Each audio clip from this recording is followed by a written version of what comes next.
Mike Bohn here in Tampa with Dustin Poirier, who is a guest fighter in advance of UFC on ESPN Plus 19. Dustin, been a little over a month since your fight with Khabib. I know you were really emotional after the fact, understandably so. With a little time to look back, maybe watch the fight or anything, how are you feeling now? You know, I'm still heartbroken and you know, I'm hurt from the loss, and I expected a lot more of myself out there that night. But time heals time heals those feelings, and I'm just moving forward, working, trying to get better, and learn the lessons I can from it. Is there anything that you feel differently about the fight that you didn't say maybe immediately post-fight in that press conference? No, I'm still asking myself those questions. Could I have done more against the fence? Why didn't I go full guard with the guillotine? Why didn't I try to hold the center of the octagon, stronger than I did? I shouldn't have allowed him to press me against the fence as easily as I did. It's things like that, questions that I'm always going to ask. Hindsight 2020.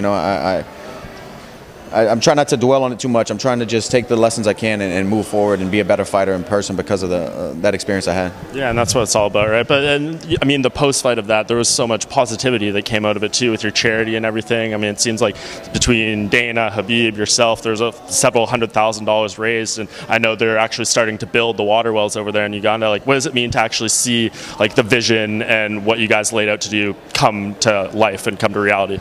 It feels good, man. Like I said in the post-fight, and like I always say, I'm very grateful for the opportunity to be able to do things like that, because that transcends fighting. That's changing families' lives, and that's important to me with the platform I have to do things like that. But we're super excited at the Good Fight Foundation, man. We've doing more water wells than we thought we were going to do. We're buying 30 acres of land in Africa for them to move their village, and just doing incredible things with the Fight for the Forgotten and the Good Fight, and I'm just happy to be part of something that big, and something that is bigger than fighting. Yeah, did all that, I know you set the goal and then the overflow goal, and it seems to have come way over. Did this go beyond your wildest dreams in that sense? Yeah, I never would have thought that we would raise as much money as we did. I was hoping to raise the 25,000, and then approaching the 50,000 mark, and then Khabib donated sold the shirt and donated the cash, and then Dana's matching that, and it really took off. And then all the outside donations. This is the most love and support, because obviously it was the biggest fight I've had, so the most eyes were on this goal we had. But yeah, man, just the kind messages and the people who want to help and support the cause, it's amazing. It makes me feel really good. I'm grateful. Yeah, that's awesome. And I know you kind of had to take the loss. You went home, digested it and everything, but it wasn't too long before you were kind of back on Twitter and starting to throw out some feelers. And obviously you and Conor McGregor had a little bit of an exchange. You're one of the few people he actually replies to and talks to, which is kind of interesting in that sense. What kind of vibe are you getting? Is he just kind of using Twitter fingers, or do you think this is something that could really happen here? I think it could happen. I don't know how likely it is, but I'm still at the top of the division. He's ranked under me. If he wants to get back to the title, there's only one way to do it, is to fight, and I'm the next guy in line, so I think it makes a lot of sense.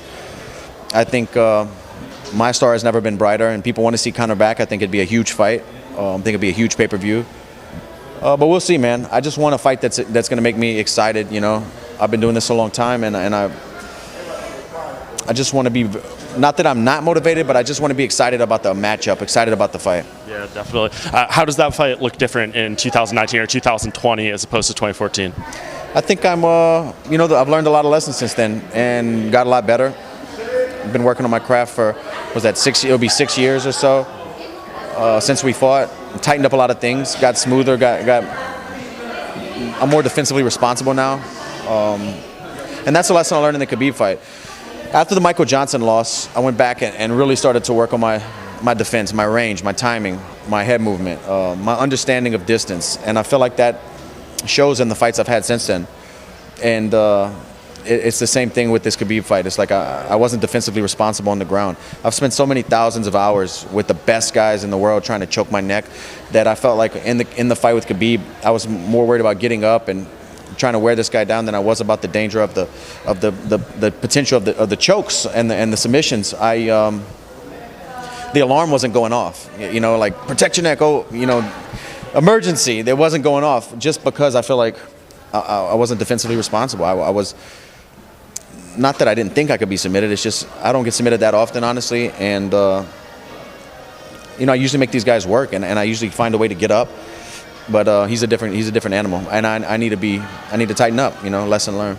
I mean, whether it's Conor or someone else, we can get into maybe some of the other stuff that's going on. But when ideally, would you like to fight, or does it all just depend on the opponent and how that what opportunity may be presented to you? Yeah, it all depends on the opponent and what they call me with, when, where, and who. They haven't offered me anything yet, but I'll fight again this year if it makes sense.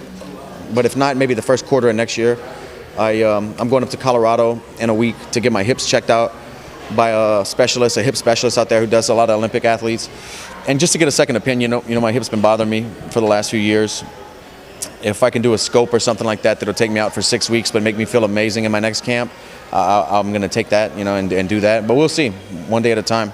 Is this the same hip issue that ultimately led to the Nate Diaz fight falling apart? I know you kind of felt that fight wasn't maybe going to happen anyways, but when you had to get something dealt with after that fight was scheduled. Yeah, I got stem cell injections in my hip, and I kind of was optimistic at the beginning. I don't think it did a whole lot.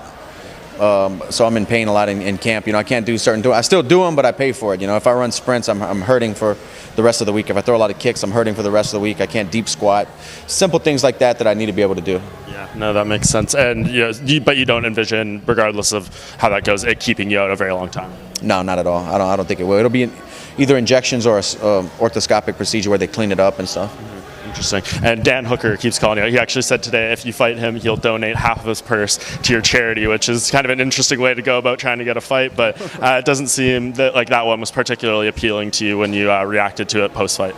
Yeah, just that doesn't get me excited. I think it would be a fun fight. The guy's a good fighter, and he's on the up. Been looking really good, beat some tough guys. But it's just not that exciting to me. I want there to be something more than just a fight. I want there to be something on the line, and I know what he's trying to do, and he's doing a good job. He's trying to, make some noise and work his way up the ladder, and that's how you do it. Hats off to him. But just right now, for me to accept the fight, I want to be excited about it, and I'm not excited about that fight. Yeah, I imagine, if you kind of look at the lightweight rankings, it's probably got to be Khabib, Tony, Cowboy, Gaethje. Those seem like the logical people in your area that would make sense in that sense. Yeah, I would give Gaethje a rematch if he wanted it.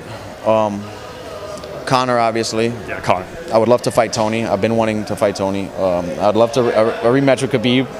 That feels so far away, looking at the whole picture. But if there was a fun fight at 170, I'd go to 170. I wouldn't stay there. It wouldn't be my home, but I would definitely go there for a fight or two if it made sense.